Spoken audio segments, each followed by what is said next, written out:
Doctor बीना चतुर्वेदी की आवाज़ में उनके कहानी संग्रह प्रतीक्षा की प्रथम कहानी प्रतीक्षा सुनिए। इसमें वंदना की शादी के रिश्ते के लिए आए दिन लोग उसे देखने आते और रिजेक्ट करके चले जाते थे।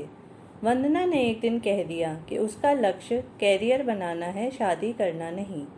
अपने प्रेमी की प्रतीक्षा में वंदना ने 10 वर्षों तक कॉलेज छात्रावास की वार्डन की नौकरी की थी।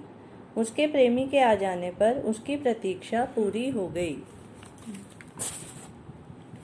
सुनिए कहानी प्रतीक्षा। आज फिर वंदना के रिश्ते के लिए लोग आ रहे थे। घर में जोर शोर से तैयारियां हो रही थीं। मेहमानों ने अपने आने का समय शाम को 4 बजे का बताया था। वंदना का दिल सुबह से ही धड़क रहा था और उसकी बेचैनी बढ़ती जा रही थी। न मालूम कब तक उसे इस तरह की परीक्षा देनी पड़ेगी। घर के सभी लोग इस बात को लेकर चिंतित थे। सबसे अधिक चिंता दादी को थी। वंदना दादी की लाडली बेटी थी। वह उसे दिलो जान से चाहती थी। वंदना के लिए यह कोई नई बात नहीं थी। लड़के वाले आते, चाय नाश्ता करते, इधर उधर की बातें करते और हमेशा एक जैसा जवाब देकर चले जाते कि हम लोग अपने घर के अन्य लोगों के साथ मशवरा करके आप लोगों को जवाब दे सकेंगे। दादी ने वंदना के पास आकर कहा, बिटिया, तुम अपना वही गुलाबी चुनरी वाला सूट पहनना, उसमें तुम बहुत सुंदर लगती हो। वंदना ने तुनकते हुए दादी को जवाब दिया, दादी, मैं अभी शादी नहीं करना चाहती। मुझे मेरी पढ़ाई पूरी कर लेने दें। आप लोग आए दिन मुझसे इस तरह का तमाशा करवाते हैं। तंग हो गई हूँ मैं। पीछे से आती हुई माँ ने वंदना की बात सुनकर उससे कहा, हाँ, कर लेना पढ़ाई पूरी। एक बार बात पक्की हो जाए तो मन में तसल्ली हो जाएगी। माँ की हाँ में हाँ मिलाते हुए दादी कहने लगी, एक बार इसके हाथ पीले करके ससुराल भेज दें, तब कहीं जाकर चैन की सांस ले सकेंगे। अब तो खूबसूरत लड़कियों के भी रिश्ते होना आसान नहीं रहा। मेरा तो यही कहना है कि जहाँ भी मिले बस रिश्ता तय कर दो। वंदना को आते हुए देखकर कहते कहते दादी अचानक चुप हो गई। वंदना कहने लगी, दादी माँ, जहाँ कहीं से क्या मतलब है आपका? मैंने कह दिया कि मुझे शादी नहीं करनी। चैन की सांस, क्या मैं आप लोगों का चैन हराम कर रही हूँ? दादी और माँ को लगा कि हम लोगों के मुंह से गलत बात निकल गई। जवान बेटी से हम लोगों को इस तरह नहीं बोलना चाहिए। अपनी गलती को स्वीकार करते हुए माँ कहने लगी, लाडो, तुम तो हम सबकी प्यारी बेटी है। न मालूम कैसे हमारे मुंह से गलत शब्द निकल गए। हमें माफ़ नहीं करेगी क्या? कहते हुए वंदना को गले से लगा लिया। माँ के गले लगते हुए वंदना बोली, माँ, आज आपको मुझसे एक वायदा करना होगा कि आज के बाद मेरे लिए कोई भी रिश्ता नहीं आएगा। माँ ने वंदना को आश्वासन दिया कि ठीक है, जैसा तुम चाहती हो वैसा ही होगा। अब वंदना के जीवन का मात्र एक ही लक्ष्य था कि खूब मेहनत के साथ पढ़ाई करूँगी और अपना कैरियर बनाकर अपने पैरों पर खड़ी होंगी। मुझे किसी का मोहताज होकर अपना जीवन नहीं बिताना। अगले वर्ष ही वंदना ने एमए की परीक्षा में गोल्ड मेडल प्राप्त किया। इसके बाद उसने आगे की पढ़ाई जारी रखते हुए नौकरी तलाशना भी शुरू कर दिया था।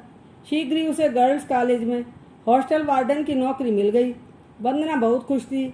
इस नौकरी में उसे अपनी पढ़ाई करते रहने का भी समय मिल जाता था। हॉस्टल की लड़कियां वंदना का बहुत सम्मान करती थीं। वंदना को नौकरी करते हुए 2 वर्ष हो गए थे। कॉलेज की 3rd ईयर की लड़कियों का विदाई समारोह होने वाला था। हॉस्टल छोड़ने की तैयारी में लड़कियां अपने सामान की पैकिंग करने में लगी हुई थीं। एक और उन्हें घर पहुंचने की खुशी थी तो दूसरी ओर कॉलेज छोड़ने का गम। सभी द्रवीभूत हो रही थी। वे आपस में बातचीत कर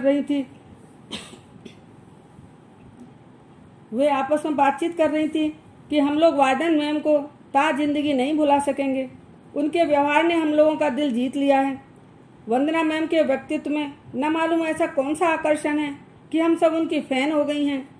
छात्राएं उनका बेसब्री से इंतजार कर रही थी।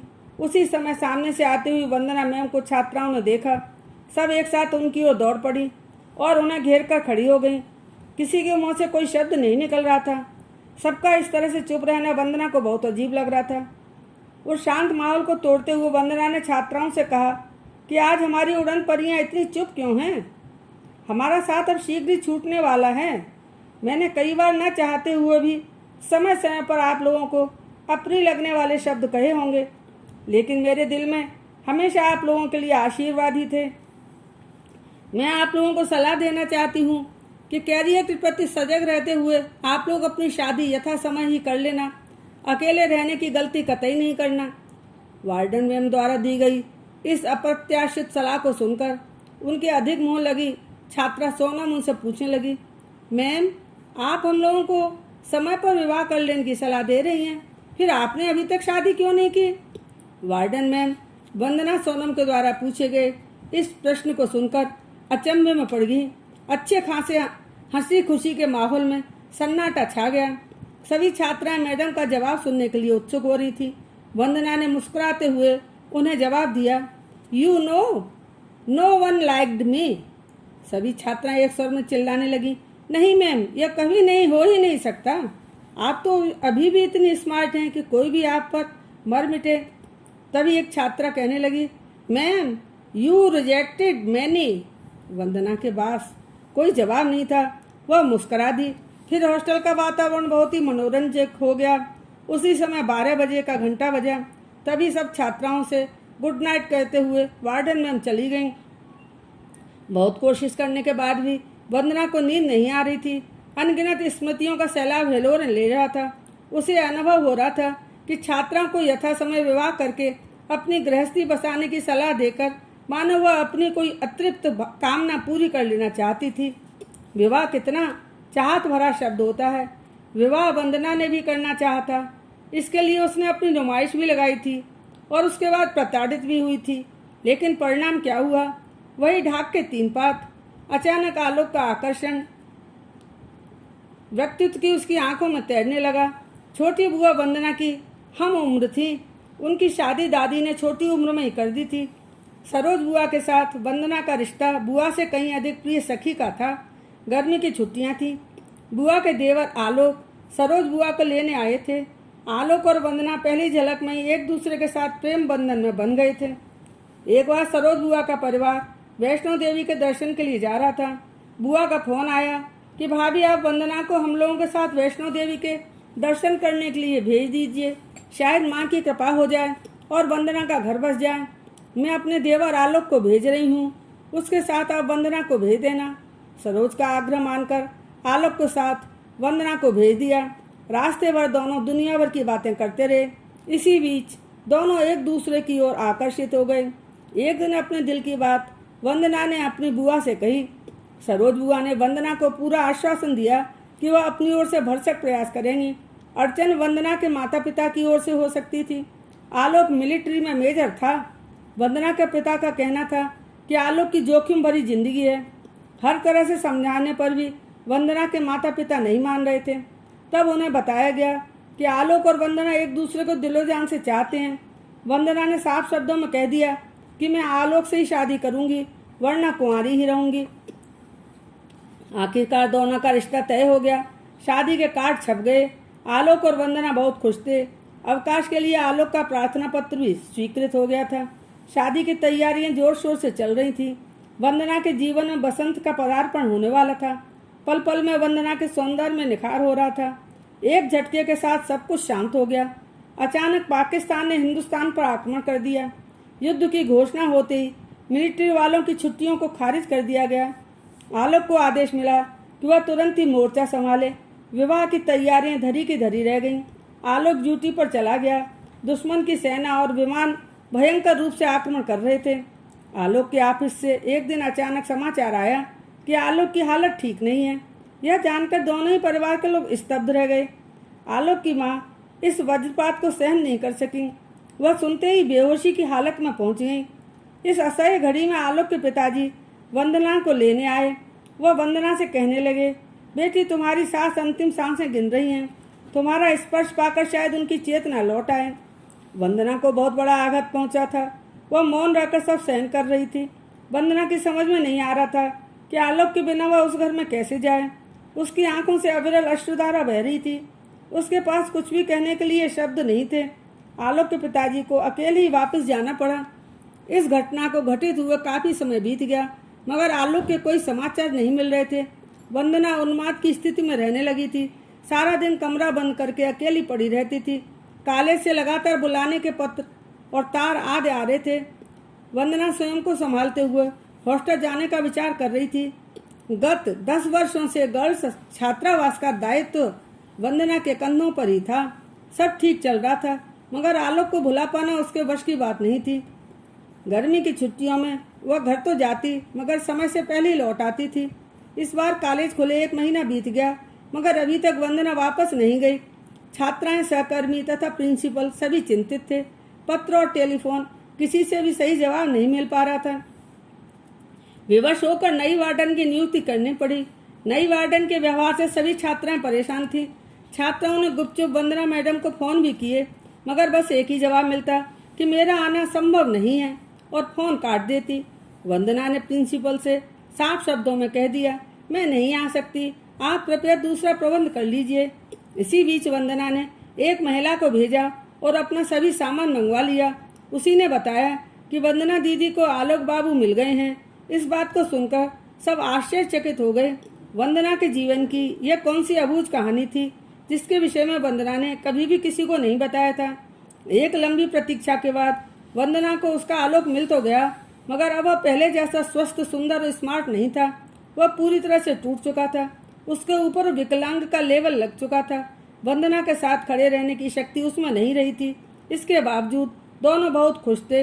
वंदना ने आलोक से कहा, आपने इतने कष्ट उठाए, मगर मुझे बताना भी ठीक नहीं समझा, ऐसा क्यों किया? आलोक ने जवाब दिया, मैं तुम्हें कैसे बताता, मैं पूरी तरह से टूट चुका था। मेरे जीवन में कुछ भी अच्छा नहीं बचा था।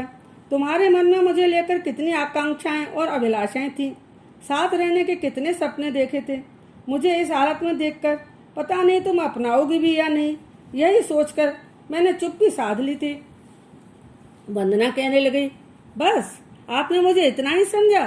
आप जैसे भी थे उसी हालत में मैं आपको स्वीकारती, आपका सहारा बनती। हर हाल में हम एक दूसरे के साथ जीते।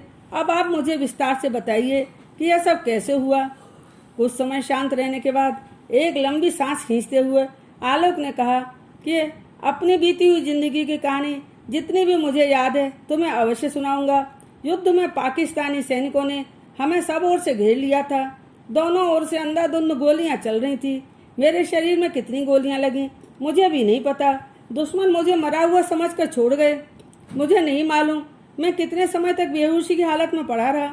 मेरा पूरा शरीर खून से लथपथ हो रहा था। सेना की हेलीकॉप्टर जंगलों की खाक छानते हुए इधर उधर भटक रहे थे। तभी गांव की कुछ महिलाओं ने मुझे देखा और अपने कपड़ों को हिला हिलाकर चीख चीख कर हेलीकॉप्टर को संकेत किया। ऐसा करके उन महिलाओं ने हेलीकॉप्टर को उस दिशा में भेजने का सत प्रयास किया जहां मैं जीवन की अंतिम सांसें ले रहा था। प्यास के कारण मेरा गला सूख रहा था, मगर मैं विवश था, लाचार था। इसके बाद करीब 5 वर्ष तक अस्पताल में रहा। मेरी दोनों टांगों में अनगिनत गोलियां लगी थीं। उसका इलाज चलता रहा। मेरी दोनों टांगें चली गईं। मुझे अस्पताल से छुट्टी दे दी गई। मेरी समझ में नहीं आ रहा था कि अब मैं कहाँ जाऊँ। मेरा एक दोस्त मुझे अपने साथ अपने घर मुरादाबाद ले गया। माँ और पापा भी नहीं रहे थे। वंदना कहने लगी, इतना सब होने पर भी आपने मुझे समाचार देना उचित नहीं समझा? इतनी घुटन भरी जिंदगी का सामना अकेले करते रहे? आलोक कहने लगा, ऐसी बात नहीं थी। अपने ही स्तर पर जब तुम्हारे बारे में मालूम करवाया तो पता चला कि तुम किसी गर्ल्स कॉलेज में काम कर रही हो, मगर कहाँ यह नहीं पता चला। लाचार होकर मैंने सोच लिया कि अब मुझे अपना जीवन इसी तरह अकेले व्यतीत करना होगा। मेरे भाई और भाभी यानी सरोज बुआ विदेश में जाकर बस गए। मुझे उनके बारे में कुछ पता नहीं और न उन्हें मेरे बारे में। यही सब सोच विचार करके बाद में चुप होकर बैठ गया। मैं तुम्हें परेशान नहीं करना चाहता था। मैं यही सोचता रहा कि संभव है अब तक तुमने अपने जीवन साथी के साथ शायद अपनी गृहस्थी बसा ली हो। तुम्हें इस बात का हक था। वंदना अपने आंखों में आंसू भरकर कहने लगी, आलोक तुमने ऐसा कैसे सोच लिया? आलोक ने तत्काल जवाब दिया, अपनी इन कटी हुई टांगों के कारण, अपनी असमर्थता, बेबसी और लाचारी के कारण एक अपाहिज का जीवन जीना आसान नहीं होता। वंदना ने बड़ी दृढ़ता के साथ कहा, तुम्हारा इस तरह से सोचना मेरे प्रति अन्याय था। मैं कॉलेज में पैसा कमाने के लिए नौकरी करने नहीं गई थी, बल्कि अपना गम और एकाकीपन भुलाने के लिए गई थी। अपना संसार बसाने के लिए भी नहीं गई थी। मेरा संसार तो कल भी तुम थे, आज भी तुम ही हो और जिंदगी पर्यंत रहोगे। आलोक कहने लगा, वंदना अब मैं तुम्हें कुछ भी देने लायक नहीं हूँ, अपनी जिद छोड़ दो। उसी समय दरबान ने आकर कहा, मैम साहब आपका फ़ोन है। फ़ोन सुनने के बाद वंदना ने आलोक को बताया कि कॉलेज से प्रिंसिपल का फ़ोन था, बुलाया है। आलोक ने कहा, वंदना एक बार तुमको वहाँ जाना चाहिए। वंदना ने जवाब दिया, नहीं, मैं आपको इस तरह से व्हील चेयर पर अकेला छोड़कर नहीं जा सकती। आलोक मुस्कुराते हुए कहने लगा, वंदना तुम बिल्कुल नहीं बदली, जबकि मैं पूरी तरह से बदल गया हूँ। एक अपाहिज को तुम कब तक ढोती रहोगी? वंदना ने आलोक के मुंह पर हाथ रखते हुए कहा, आलोक अब आप कुछ नहीं बोलेंगे। आप शारीरिक रूप से भले ही अशक्त हैं, मगर मानसिक रूप से आज भी आप पूरी तरह से मेरे हैं, सिर्फ मेरे। आलोक ने एक लंबी सांस खींचते हुए कहा, ठीक है, तुम जैसा चाहती हो वैसा ही होगा। वंदना अब हमें अपने घर चलना चाहिए। माँ के देहांत के बाद पापा मुझे लेने आए थे। मेरी शारीरिक और मानसिक स्थिति ऐसी नहीं थी कि मैं उनके साथ जाता, अतः मैं उनके साथ नहीं गया।